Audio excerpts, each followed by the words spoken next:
Nice choice of reading material. Wow, I can say the same to you then. Great stuff, huh?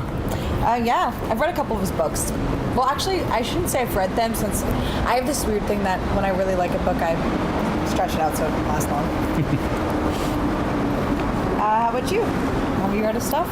I don't have much time to read anymore, but I figured I could use a laugh. It's just lately... Never mind. What? Nothing. No, what were you It's gonna just that my say? friends never want to hang out anymore. I just feel like I'm the only one who's pushing to keep a relationship. And let's be honest here, do those even exist anymore? Yeah. Which is pretty funny considering it's easier than ever to pick up a device and send a text or an email or even a Facebook message just to say, hey man, what's up? It's so shitty getting older and everything just becomes messier and it's bills, bills, bills, and everyone is so miserable. Well, It's I don't- easier to communicate and stay in touch than ever before. And yet, I feel farther away from everyone than I've ever been. It's just, maybe it's because it's easier to communicate, that's why somehow it's actually become harder? Is it really that awkward to make small talk and conversation and make an attempt to talk to each other and do the bare minimum to socialize? Isn't that good for the psyche? Yeah. I can't stand it when I finally get to spend time in person with someone who I can barely get a hold of, and then they spend the whole time on their phone. The very phone that it's impossible to reach them on. They spend the whole damn time on. At some point, do I just sit back and say, screw it, and look for new friends? God, I just gotta find a way to cope with the fact that I'm in my 30s, I live in a lame society, and I don't want to find new friends. I want to hang around with people who I have a history with, and people who know me for who I am, who loved me at some moment in my life, who shared things with me, and who I've had fun with. And I can assure you, it's not just because I'm in my 30s. God, I don't buy into the idea that we all have to grow up and move on and change and lose all our friends in the process. All right. Thanks for letting me vent. Man, that felt great. I didn't realize how badly I needed that. Oh, that's my train. Enjoy the book. You too.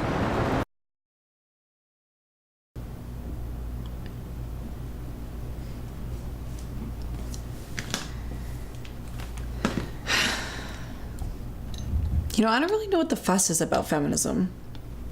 They make a big fuss because it's just another way to keep women down. God forbid if a woman were to ever think she could be on the same level as a man. Like, what would happen? Witchcraft, daily abortions, period parties. I don't know. You know, I think part of the problem is that people get the wrong idea about what feminism is. It's not just a bunch of angry, short-haired, anti-Barbie fanatics screaming, "Screw men!" at the top of their lungs. It's a group of women who are making a stand to remind people that they're not equal in a society that could benefit from their voice. I agree, 100%. It's never actually been about putting men down or putting down housewives. Right. It's about letting this country know that assholes can't just push around women whenever they please. To let them know that banded together, we can ease the lack of help from society to stop unfair treatment to women. Exactly. And if anything, I think it's something that we should be able to talk about. Let me ask you something. Okay. What does it mean to be a woman? Internally, socially, what? Both.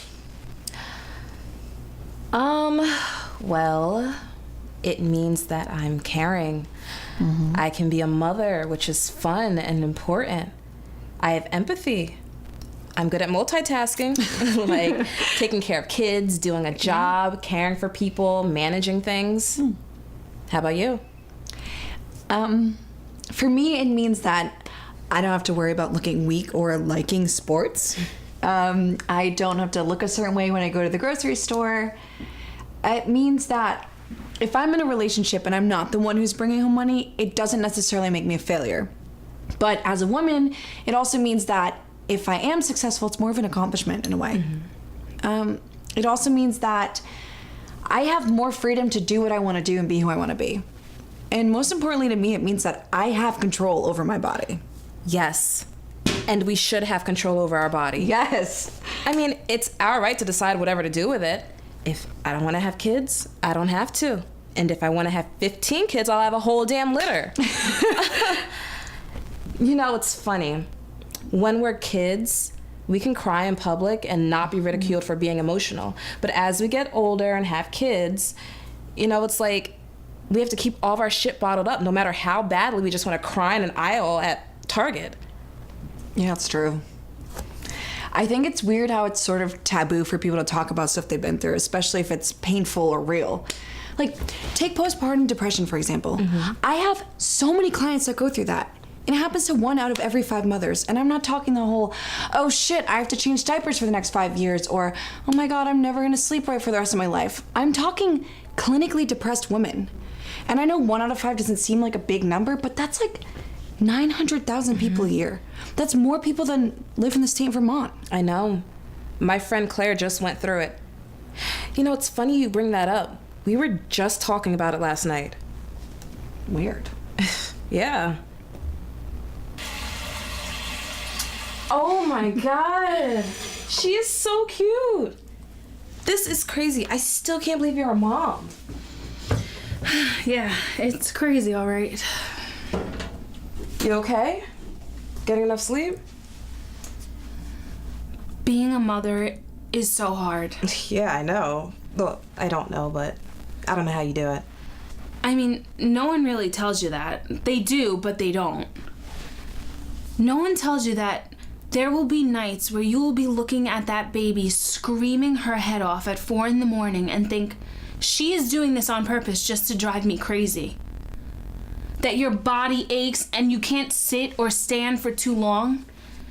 That you'll get no sleep, no time to shower, no energy to cook, and this body will be on you 24/7 when you just need 5 minutes untouched. That's it, just 5 minutes. It is so depressing sometimes. This baby screams her head off every hour because she's hungry, and then she doesn't want to eat. Everybody's so excited about your baby bump and the baby pictures. And then all of a sudden your friends start to disappear slowly.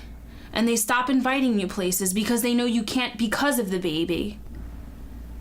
And you love this baby with all of your heart and you want nothing but the best for her in this world, but you just need a little time for yourself to feel normal again, to feel whole, and to feel pretty.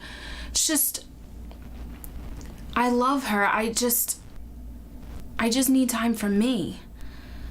Take that time. I feel horrible even saying this. Please don't think I hate being a mother. Of course not. Being a mom is so rewarding. It's hard enough without people telling you can't breastfeed in public.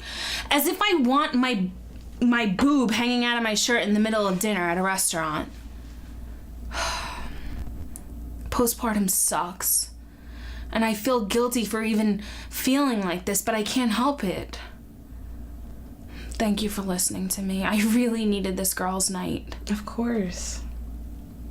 I'm just a little worried because Chris has never had Emmy for the night alone. Oh, he's fine. I bet he's loving his bonding time with her. Oh, Mama's coming home soon. You're right. I'm just overthinking it. Like always. Cheers to girls' night. To girls' night. I forgot to turn this on.